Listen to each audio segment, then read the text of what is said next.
Alors on va dans l'ensemble ce soir peut-être un peu revenir un peu en arrière.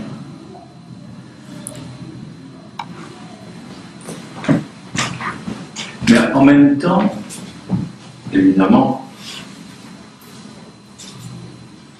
dans une démarche, on va dire, de continu,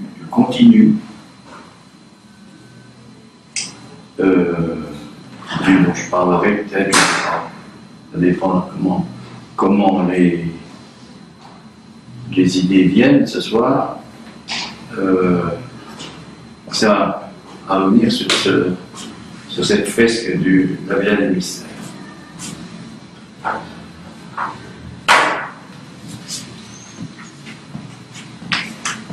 Alors, bon, je vous ai fait un petit truc au tableau là.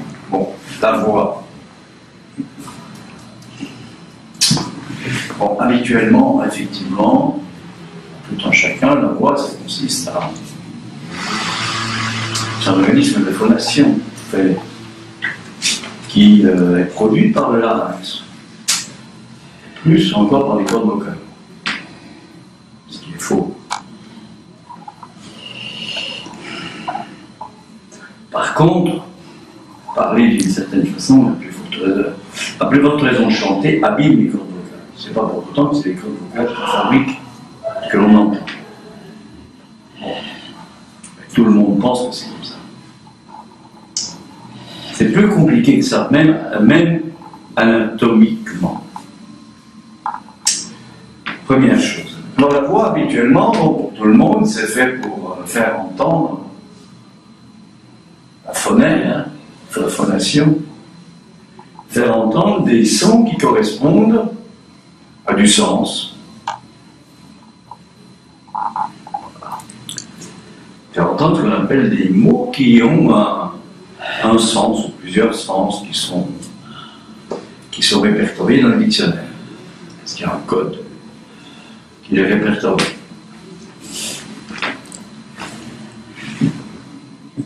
Alors, c'est ce qu'il est logique de concevoir.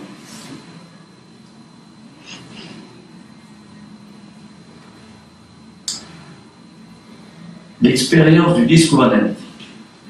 J'ai insisté la dernière fois sur essayer de coter le mot psychanalyse pour centrer sur le mot discours. Discours, j'ai écrit au milieu, mais discours.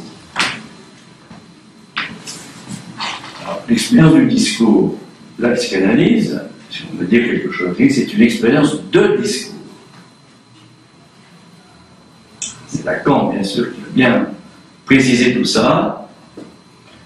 Je ne vais pas faire un grand laïus là-dessus, parce que de toute façon, c'est pas fait pour ça. Et puis on partirait dans des envolées intellectuelles qui n'apporteraient strictement rien, en fait. Sinon de montrer sa superbe. Alors, à partir du moment où on sort du sens habituel, l'enseignement habituel, et on considère la voix autrement que comme un instrument qui est produit par un instrument, comme un outil plus exactement, qui est produit par un instrument, un outil de communication, qui est l'outil oral.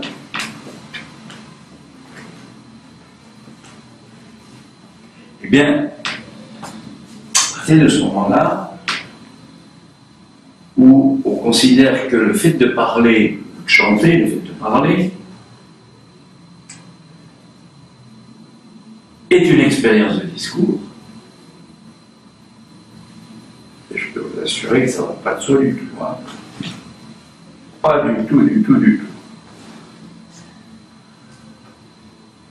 Alors, parce que pour pouvoir y accéder, il faut qu'un jour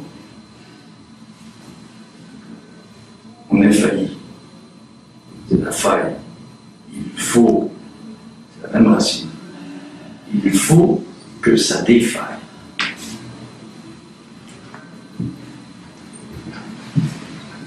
Alors, la nécessité, ce qui ne cesse pas, nécessité de s'écrire, c'est-à-dire de se dire, de se parler, cessant, du nouveau revenu. Du nouveau. Le nouveau, c'est pas le replâtrage de l'ancien. C'est quelque chose qu'on ne peut pas du tout connaître. Ça n'a rien à voir avec le connaître. Le connaître, c'est là. C'est sous l'enseignement habituel. Hein? Dualisme, tout ça, le juste, le vrai, le faux, le bon. Bon, code. Il y a un code. Bon. J'ai dit que connaître aussi a une résonance scopique. Et là, on pourrait glisser le côté du fantasme. Bon, on va les laisser de côté. Et le connaître, c'est la dimension de l'être. Hein? L'être. Mais ça ne dit rien de ce qu'est l'étant. Ce qui m'intéresse, c'est l'étant. Et de se démarquer à nouveau du discours philosophique, qui automatiquement est un discours universitaire et qui a défini l'être et l'étant. Bon. L'étant vient de la faille trouvée dans l'être. Et l'étant n'est que de se dire. N'est que de se dire. De la faille trouvée dans l'être. Alors après, il pourra à nouveau être recouvert par de l'être. Et c'est vrai, c'est le refoulement. Vous voyez que la contingence, c'est un moment particulier, insaisissable, imprévisible, évidemment, dont on a une petite idée, par exemple, dans le lapsus. S'il est transformé en mode esprit, c'est une opération de symbolisation, c'est-à-dire, ça n'a rien à voir avec les symboles, hein. C'est une opération où le symbolique réel, catégorie que nomme Lacan, se donne la main pour créer quelque chose de nouveau. Et ceci est présenté sous un nouvel imaginaire. Réel, symbolique, imaginaire, voilà les trois. Bon. Alors. Il y a donc une expérience de discours. Voilà.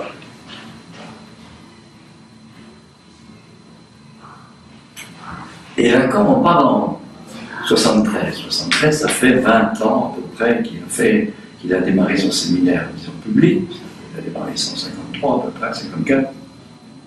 Et à la fin de ses séminaires, des noms du père, il avoue, il dit voilà, moi j'ai cru, tant que, voilà, comme ça.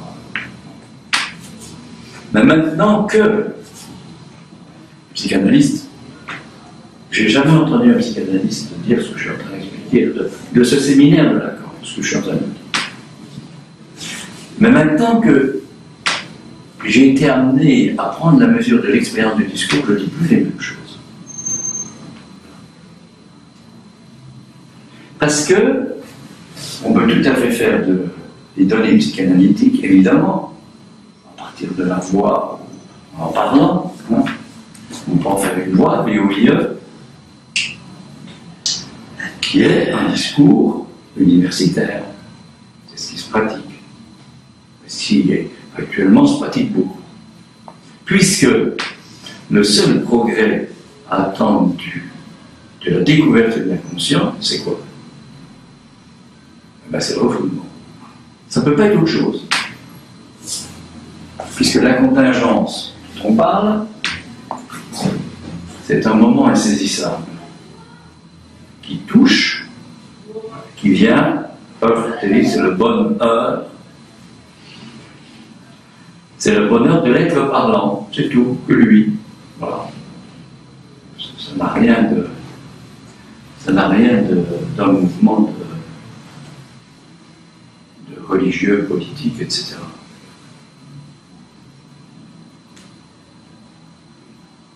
Qu'est-ce qui fait qu'il advient ça? Impossible à prévoir. Seule chose qu'on peut dire que permet de dire l'expérience analytique, c'est que c'est en parlant, c'est du fait de parler. Du fait de parler. C'est-à-dire, c'est pas du fait de penser. Hein. Là, moi, je ne suis pas écrivain, donc je ne peux pas dire comment ça marche, quelqu'un qui est écrivain. Mais j'ai une certaine expérience du son. J'ai demandé à des gens qui écrivent, quand vous écrivez, vous entendez le son? Ils sont surpris. Hein. Ils disent oui, mais c'est pas vrai. Qu'est-ce que vous entendez? Alors il y en a qui disent qu'ils entendent, enfin maintenant c'est plus comme ça, parce qu'on est sur un clavier, ils entendaient le crissement de la plume sur le papier. Peut-être que c'était pas mal ça. Donc, quand ça suffit de taper plus fort sur le clavier, charme. Enfin, il y en a toujours qui écrivent autrement. Mais c'est pas non plus là que se jouent les choses, hein, c'est pas aussi simple que ça. Bon. Alors, l'expérience du discours. La contingence. Qu'est-ce que c'est la contingence? C'est le moment où ce qui ne cesse pas de s'écrire cesse. Et c'est la langue nous donne ça à travers le mystère de la négation. Mystère, il suffit que la négation change d'octave, on pourrait dire, et ça y est, on est dans un autre monde. Si on prend une référence au clavier, à la musique. Alors, si ce qui ne cesse pas de s'écrire cesse, il y a quelque chose, évidemment, du nouveau.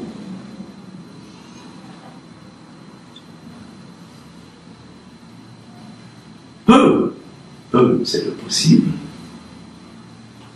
Peu, c'est écrit. Ça n'a rien à voir avec ce qui était au départ, qui est un peu plus compliqué que ça, puisque au départ, c'est ce qui ne cesse pas de ne pas s'écrire. C'est réel. Bon, c'est ça l'expérience du discours. Hein. C'est pour ça qu'il n'y a pas à fournir d'interprétation psychologique ou d'explication. Ça n'empêche pas qu'on peut dire des choses. Hein. Mais il faut faire attention à rester dans ces catégories de discours. Ces 4 catégories de discours. Ceux qui ne cessent pas de ne pas s'écrire. Ceux qui ne cessent pas de s'écrire. Ceux qui cessent de ne pas s'écrire. Ceux qui cessent de s'écrire.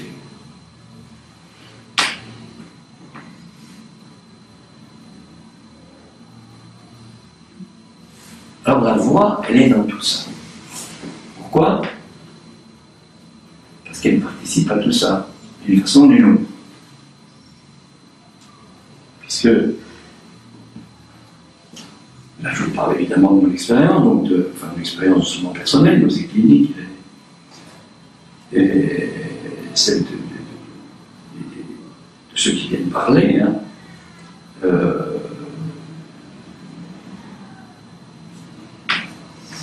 Il y a lieu d'être dans ce quatuor là, dans ces 4 discours dont parle Lacan, en sachant que l'important c'est qu'advienne par la contingence le moment qui est en même temps un mouvement. Même origine, étymologique, moment et mouvement,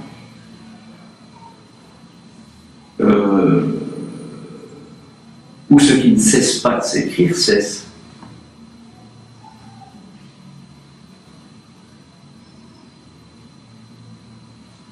Eh bien, alors,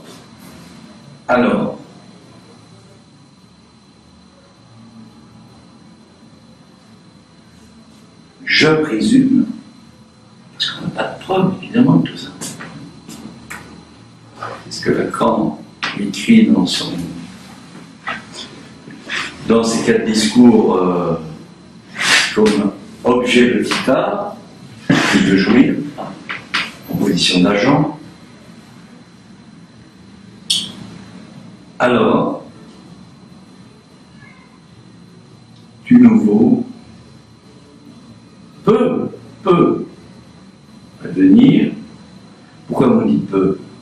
Parce qu'en général, quand un nouveau arrive, quand il peut advenir, on recule. Voilà, on est fait comme ça. Revenons.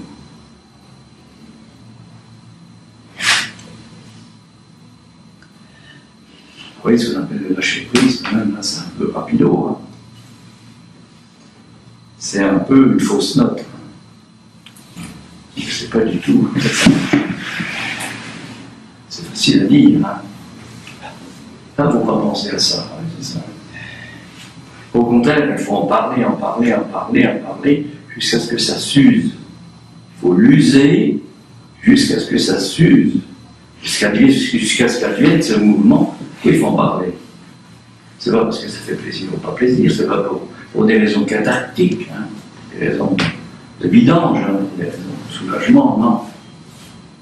C'est parce que c'est par là qu'il y a la voie. VOX, c'est VOIE. On n'a pas d'autre solution. C'est pas qu'il a mis ça en place. C'est lié à quoi? C'est lié au fait que ce qui dirige tout ça, c'est ce que l'on appelle l'entrée en jeu du langage. Ce que Lacan va appeler la structure. C'est pas le structuralisme. C'est pas ce qui va être développé rationnellement comme ça du côté du structuralisme. La structure, c'est l'entrée, c'est l'effet de l'entrée en jeu du langage. Et le langage, on en parle là, c'est pas fait pour la communication, pour la compréhension. C'est autre chose. Et il y a la voix qui sert comme ça à communiquer. Hein, là, discours universitaire, discours du maître, enfin bon, je mets ça dessus. Hein. Bon, même discours hystérique, là c'est déjà autre chose. Hein. C'est pas un discours de l'hystérique, il y a un discours hystérique. Hein. Puis il y a un discours analytique qui surgit, jaillit, un peu comme un volcan, une éruption. Bon, et tout nous porte à reculer.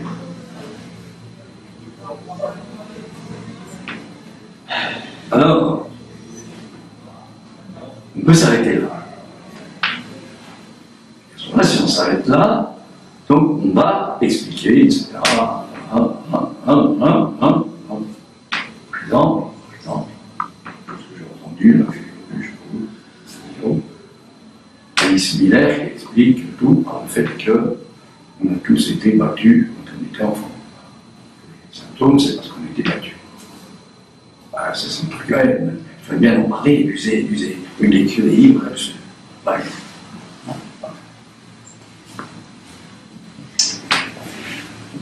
Donc vous voyez là, du coup, qu'est-ce qu'un psychanalyste peut bien transmettre du côté de avec quoi, ce qu'on appelle les mass médias, ce qui fait masse, surtout actuellement. Il n'est pas tellement apprécié quand il va raconter des choses comme ce que je vous dis là, c'est pas la mode ça. Ça remet en cause la communication, c'est-à-dire la communication, c'est la mise en jeu de quoi? De comment manipuler l'autre. Ça ne veut pas dire que c'est forcément méchant. Voilà, donné un peu le rencontrer. Et alors, il montre de ça, c'est ce qu'on appelle le mot narcissique, hein, tout ça. C'est un peu tout le même astreint, ça. Fantasme, tout ça. Mais, il y a autre chose. Il y a autre chose qu'on peut, j'insiste bien sur le possible, qu'on peut trouver. Puis c'est exactement qui peut nous trouver. Puisque,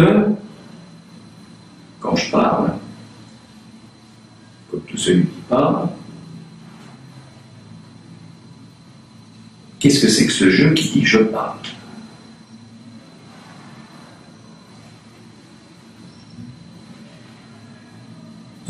C'est ça la question. Si le jeu se considère avec une certaine entité, ça ne peut pas être le jeu qui entre dans l'expérience de discours.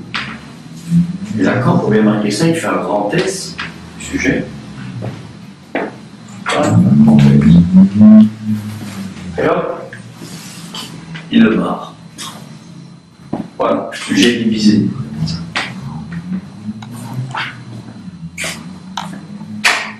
Petit A, première lettre de l'alphabet. Voilà. Je parle même de la Bible en disant que, bah oui, elle c'est la deuxième. Bon, alors, ça nous permet quand même, parce que ça s'appelle la pointe de conscience, que j'ai essayé de bredouiller cette année, là, comme ça.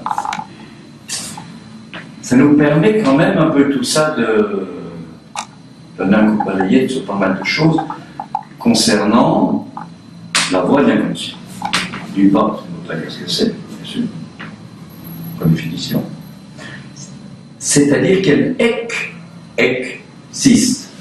Elle existe, elle est. Dans une insistance, on va dire ex.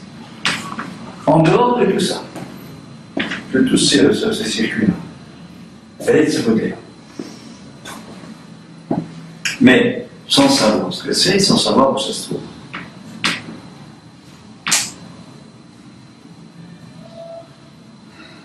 Alors, on va pouvoir l'entendre d'une certaine façon dans un esprit qui n'a rien à voir avec le sens. Hein.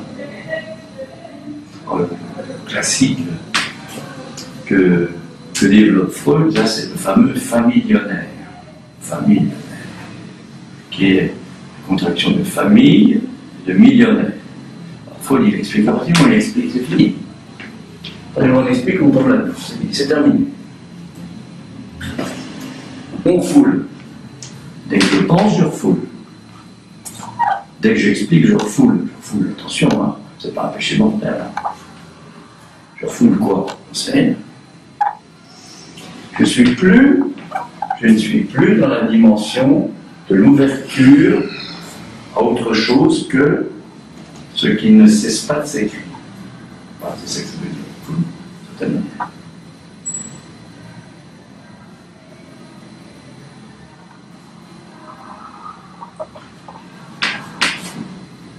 Comment rendre compte de cette dimension du plus de jouir, c'est-à-dire du fait que la voix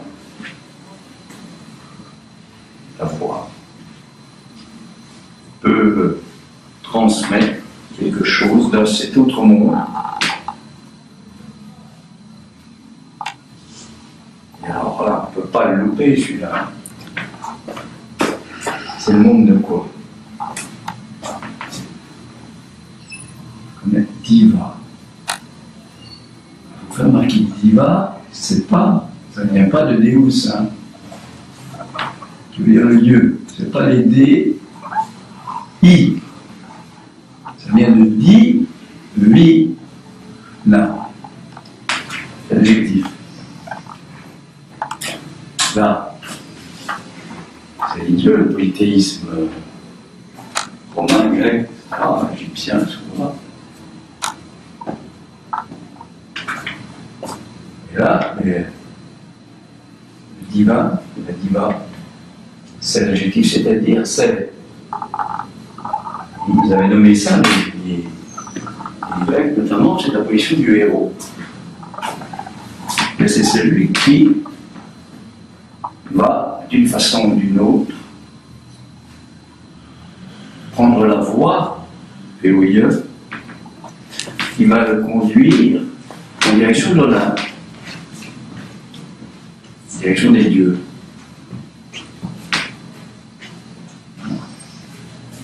Ou pas, c'est comme ça que c'était. Puis autrement, il y avait on appellerait ça les terriens, mais ce n'est pas les terriens du tout. Hein.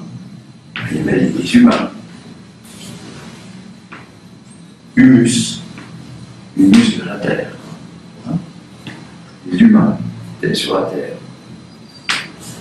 Aux avantages de ce système-là par rapport à notre monothéisme, c'est que les dieux, ils ne pouvaient pas rester passer leur temps à comploter entre eux. Ça donne. Il est sur la terre pour s'amuser un petit peu, séduire. Lisez l'Iliade, vous verrez un peu le cirque que c'est entre les Grecs et les Troyens. Pareil. Et après l'Odyssée d'Ulysse, c'est pareil. Bon. Mais ils étaient ennuyés, les dieux, parce qu'ils étaient immortels. Ça, c'est une drôle d'affaire. Imaginez qu'on soit immortel. Donc il leur fallait un peu du nouveau, de temps en temps, évidemment. Voilà, je vais faire des petits tours. Bon, alors je reviens à l'histoire de la voie. Et nous, s'il nous reste quoi? Il nous reste la diva. J'ai appelé les 12 séminaires l'an prochain diva. Là, on est à la fois dans le séminaire de cette année, et puis hop, on est encore dans les pieds de la voie, et puis il y a déjà un autre pied qui est de l'autre côté du diva. Diva, c'est quoi diva? Vous avez remarqué que ça vient de divina. C'est pas les dieux, hein. Quand on regarde l'existence des divas, c'est assez terrible comme système. Pas très gai. Donc, c'est pas du côté de l'être que ça se joue. Un peu de l'existence, habituellement, c'est la dimension de l'être.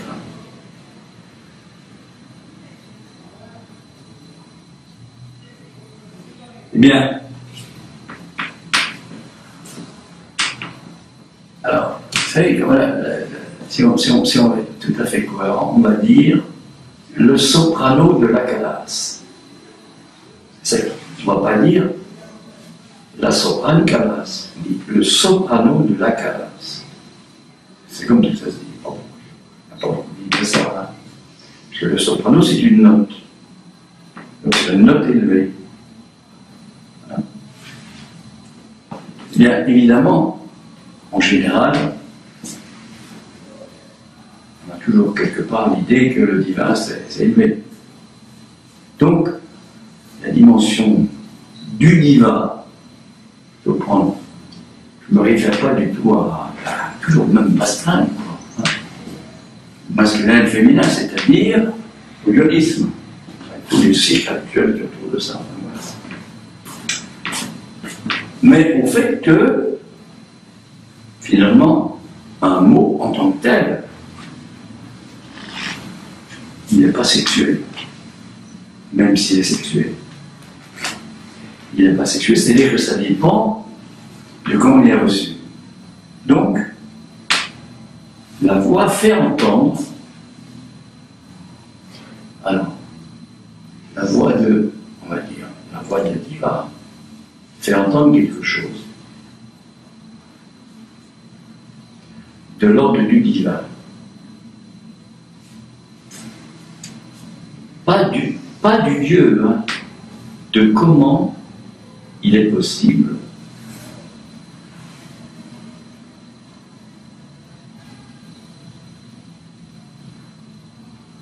de faire, comment on pourrait dire ça,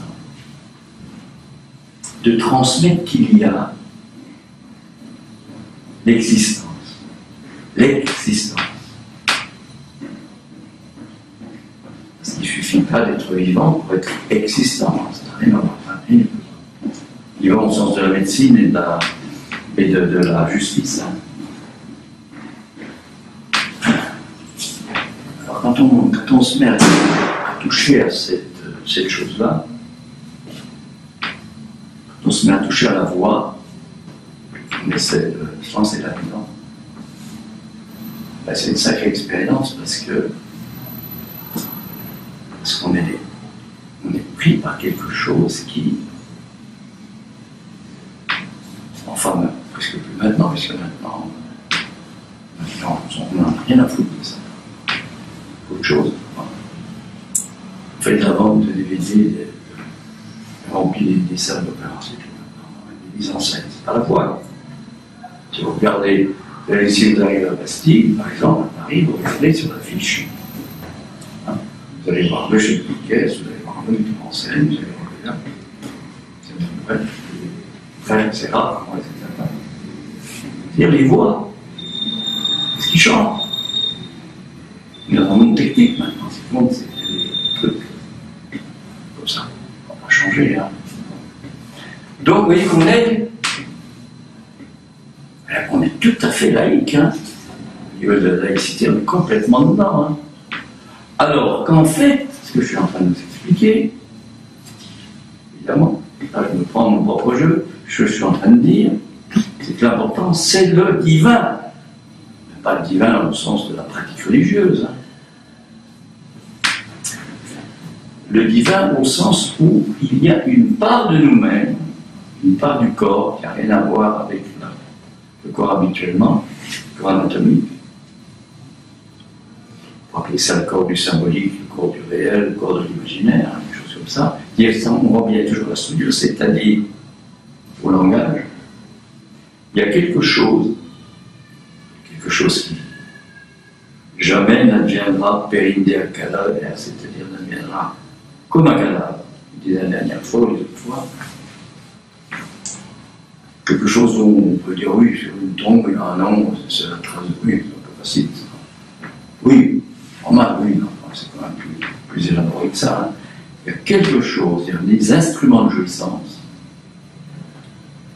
Et maintenant, on a tout foutu ça en l'air. Hein. On trouve dans les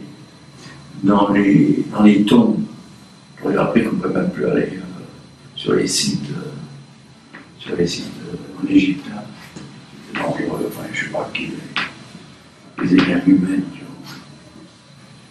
qui ont décidé que, voilà, bref. Bien, on trouve donc, qu'est-ce qu'on trouvait dans les tombes des rois? On trouvait les instruments de jouissance. Les bagues, tout ce qu'on donne, les papyrus, tout ce qu'on donne là. Les morts, ils partaient avec que ça. Donc, vous voyez qu'on n'a pas beaucoup avancé, on a plutôt reculé. Hein. Cette dimension du plus de jouir et de la jouissance, elle est connue depuis longtemps. Elle était réservée, peut-être, à certains, encore que l'on sait rien. C'est vrai parce qu'on ne savait pas lire, forcément, il faut mettre un esclave, mais pas ça. Un esclave, par contre, là, il devait obéir à la vie et à la mort. Pas de discussion. Hein. Bon. Mais, à part ça. Mais,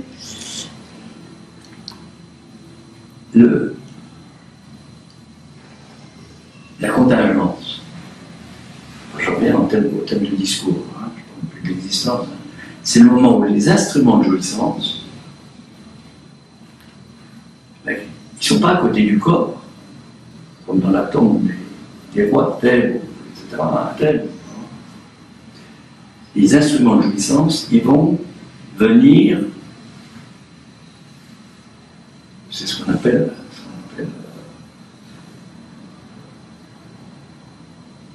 s'incorporer. Mon corps s'incorporer. C'est ça qui se passe avec la voix de la diva. La voix de la diva, c'est celle qui, elle insiste bien, je ne prends pas parti, parce que ça peut être aussi bien. En général, c'est des voix quand même aiguës, hein, soprano ou ténor. Hein. Bien. c'est quelque chose qui peut passer comme ça dedans. Et quand ça passe, quand ça arrive à passer, il y a quelque chose, ça c'est mon expérience, et puis exactement mon hypothèse de travail, ce qui me soutient, ça a à voir avec l'inconscient. Mais il faut bien différencier l'inconscient. L'inconscient n'est pas le refoulé. Ça, c'est la première approche de Freud qu'il faut vraiment avoir compris. Freud, il a dit lui-même, plus ou moins, enfin non, pas vraiment. Il était tout seul, il ne pas toucher, il a confondu. Quand il avait faire la deuxième topique, vers les années 20-25, il a encore retombé là. Bon, pourquoi pas, hein. C'est Lacan qui avait différencié ça. À partir de ce qu'a dit Freud, comme il le dit, à partir de mon expérience et à partir des écrits de Freud. C'est tout, rien d'autre. Il abandonne les livres, je ne sais pas quoi. Eh bien, il y a quelque chose du corps, c'est ça, l'incorporation, qui peut permettre le passage. C'est peut-être ça le passage. Il fallait payer, acheter du fromage. Vous mettez des pièces sur les yeux, pour brûler les corps, pour franchir la terre. Eh bien, il y a quelque chose qu'il faut payer, un prix à payer pour accéder à ça. Et même si c'est un livre, on peut bien sûr dire, c'est pas les sous qu'on donne comme ça, bien sûr, ils sont complètement limités par ça. Bien sûr, l'argent. Mais il y a quelque chose qui se paye avec le corps. Le corps. Et ça peut faire des symptômes. Parce qu'il y a le refoulement. C'est pas un truc auquel on accède comme ça simplement. Bon. Alors, ce que je vous dis là, je vais m'arrêter parce qu'il faut quand même faire le mot que je parle. Moi, ce que j'ai découvert longtemps après mon analyse, hein, je me suis lancé là-dedans, c'est ce qui joue entre un maestro et puis son élève, c'est vraiment ce qui se passe dans le transfert. Parce que c'est vrai que le professeur, le maestro, n'a aucune idée de ce qui se passe. Lui, il a une technique à faire rentrer dans le corps. Ça ne marche pas comme ça. À mon avis. C'est pour ça qu'il y a tant de déchets. Énormément de gens qui commencent et puis ils arrêtent. Beaucoup. Comme dans toute. Ça doit être pareil pour le piano, ça doit être pareil pour beaucoup de choses. Il y a quelque chose qui peut passer comme ça. Mais c'est pareil c'est quelque chose du même ordre dans une psychanalyse. Dans cette expérience de discours qu'est la psychanalyse, là, ça se passe en parlant, plus exactement comme je le disais tout à l'heure, du fait de parler. Fait de parler. Très mystérieux. Pourquoi ? Parce que dans le fait de parler des voix, il y a l'énigmatique. Parce que la dernière fois, j'ai essayé d'approcher à partir de l'occulte, qui n'est pas l'occulte des diseurs ou des diseuses de bonheur, de nouvelles aventures. Hein. C'est autre chose. Et Freud a eu peur de ça. On pourrait dire que l'occulte, c'est le point de réel de Freud. Et alors, comme c'était le point de réel de Freud, évidemment, tous les épigones de Freud, ils pensaient qu'il ne fallait pas parler de ça. Et lui, il en parle, je vous ai dit, dans un texte, très court texte, à propos du rêve. Bon, ben, je vais m'arrêter là-dessus. Je pense que j'ai à la fois brassé un certain nombre de choses, là, un peu différentes d'habitude. Et l'an prochain, je pense qu'on va continuer, à moins que ça change, hein, parce que l'an prochain, ça va être le 3e vendredi d'octobre 2020. Je ne sais plus la date. Bon. On va continuer dans cette dimension-là. Je voudrais quand même que j'arrive un peu à vous parler de la fresque de Bombay, parce que c'est exactement ça. Mais là, c'est pas avec la voix au sens de ce qui est produit par le corps qui chante, qui parle, c'est ce qui est produit à partir du geste et du peintre. Et en fait, c'est quelque chose, on pourrait dire du même ordre, à condition, c'est une condition sine qua non. Alors là, de pas partir là. Si on part sur l'explication que l'ont fait des grands professeurs, Collège de France, rien. Si on part là-dedans, eh ben on comprend tout et on ne se rend même pas compte qu'il nous est absolument, presque pratiquement impossible à nous, de par le monde dans lequel on a dû rentrer, là, je vais parler des Lumières, là, depuis le début du XVIIe, depuis Descartes, en gros. On vous a remarqué que ce qui est curieux, c'est à ce moment-là que la voix apparaît à l'opéra. Pas pour rien. Bon. Eh bien, c'est important, c'est qu'il nous est quasiment impossible de nous approcher de ce qu'il y avait d'énigmatique dans le vivant d'un Romain ou d'un Grec. Pourquoi? Parce que, alors bien sûr, toutes sortes de choses, mais on va le voir avec ce qu'on a dans la tête, automatiquement. Toutes les études qu'on a faites là-dessus, elles sont basées là-dessus. Sur le fait qu'on n'a pas transmis, on nous a transmis, on va transmettre, si on est prof à des élèves, une vision rationnelle de ce que pouvait être, par exemple, Rome, mon pays, etc. Alors qu'ils avaient un savoir sur la jouissance qui était bien plus avancé que le nôtre. C'est-à-dire qu'ils étaient plus de ce côté-là, que nous, on est quasiment complètement. Donc, je vais m'arrêter là pour ce soir.